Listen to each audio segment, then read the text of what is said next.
I organize a cars and coffee event called Windermere Cars Coffee. I've been doing car meets for as long as I can remember. In one way or another, permits and all, they've always been legitimate. Bringing the car community together has always been kind of a passion of mine, and it's actually one of the ways how I met somebody like Tavares, Freddie Hernandez. Now I'm a stickler for everything going the right way. I've literally had dreams of nobody showing up to the events or me completely sleeping through the event. So for things to go right during a Cars and Coffee, it means a whole lot to me. I am very organized when it comes down to putting together meets. My first meet ever was actually in this lot right here before there was ever a bank.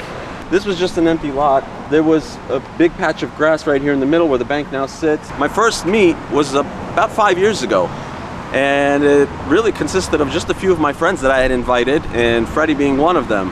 After about 10 cars, the next one I had 20 cars. It doesn't sound like a lot, but 20 became 40 within another month. 40 became 80, and thereon we started regularly having over 100 cars.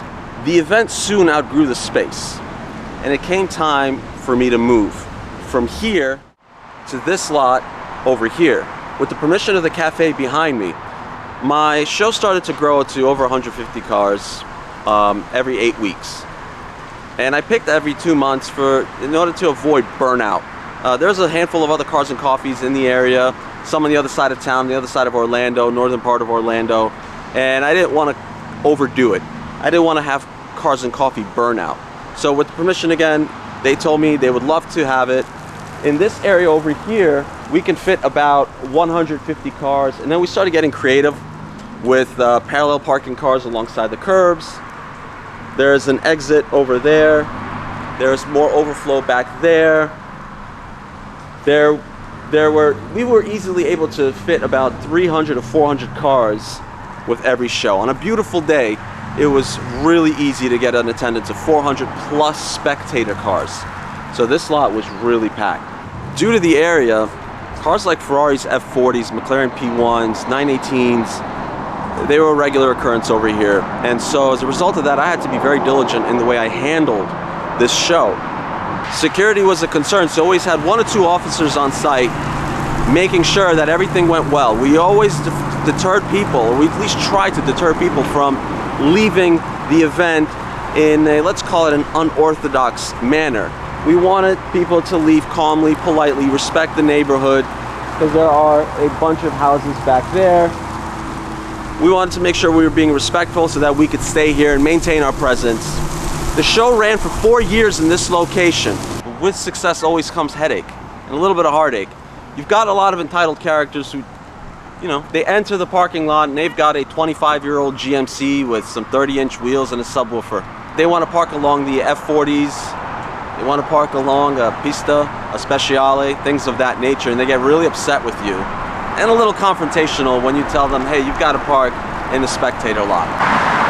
And just like any successful Cars and Coffee, you had to deal with a handful of issues.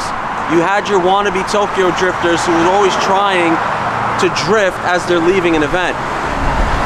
And as you can see behind me here, this is a pretty busy street.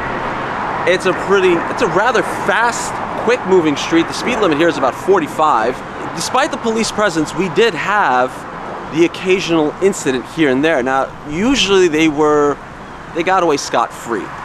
There was a R34 GTR that did a 180, no damage done, and he drove straight home. I asked him not to come back because I thought that was a bit reckless. Then there was a turboed Miata that actually spun and hit this median right here, lost a bumper. But the big one was across the street. The exits became more reckless. At first, an M4 did this.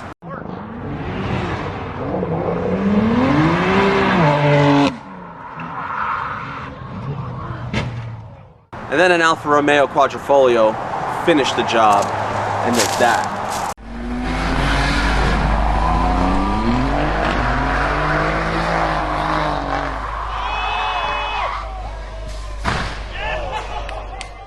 Both cars hit the same spot. The M4 weakened it, and the red Alfa Romeo Kool-Aid manned it. Went right through the wall. Same wall, same crash. at that point, I basically knew that my show was done.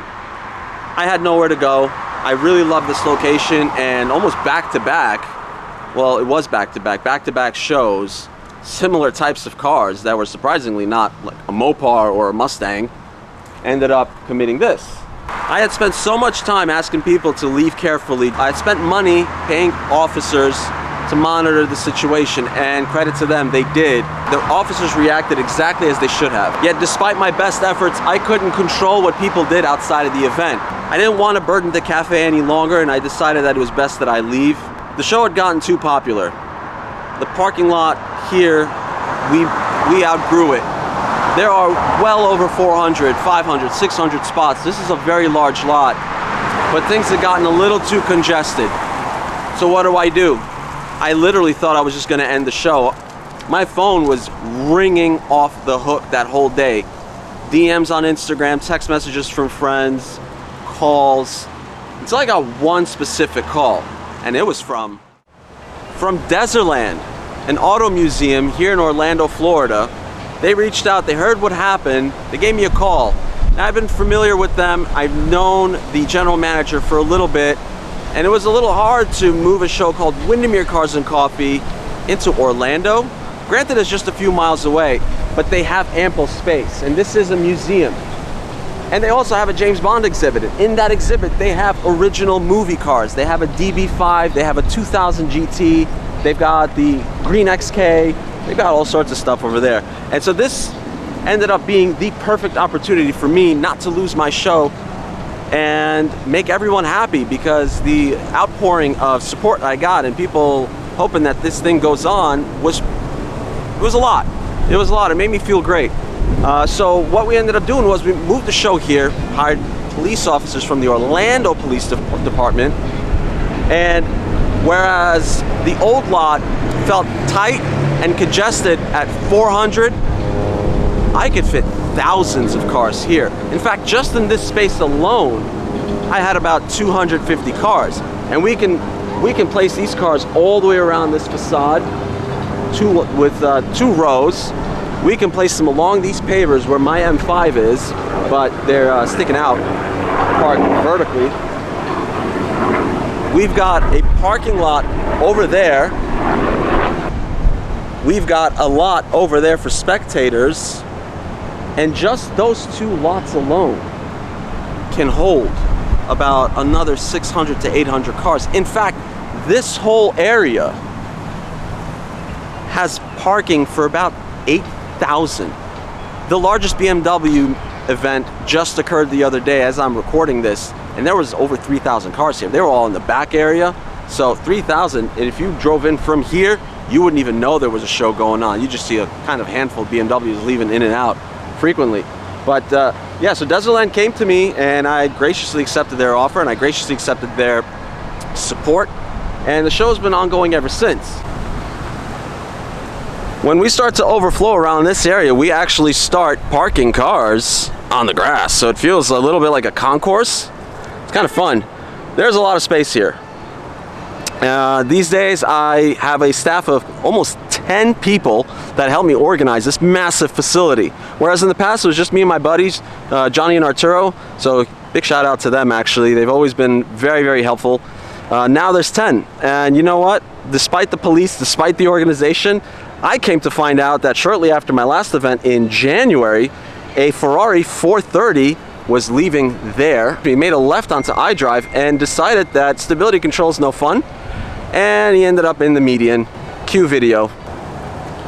I'll never understand what it is with people and their compulsion to embarrass themselves and ruin shows. Normally, the internet likes to associate this kind of behavior with Mopars, Mustangs, but even Skylines, Ferraris, M4s, Quadrifolios are susceptible to buffoonery of hurting the reputation of a show that a handful of people worked very hard to make happen every few weeks to months.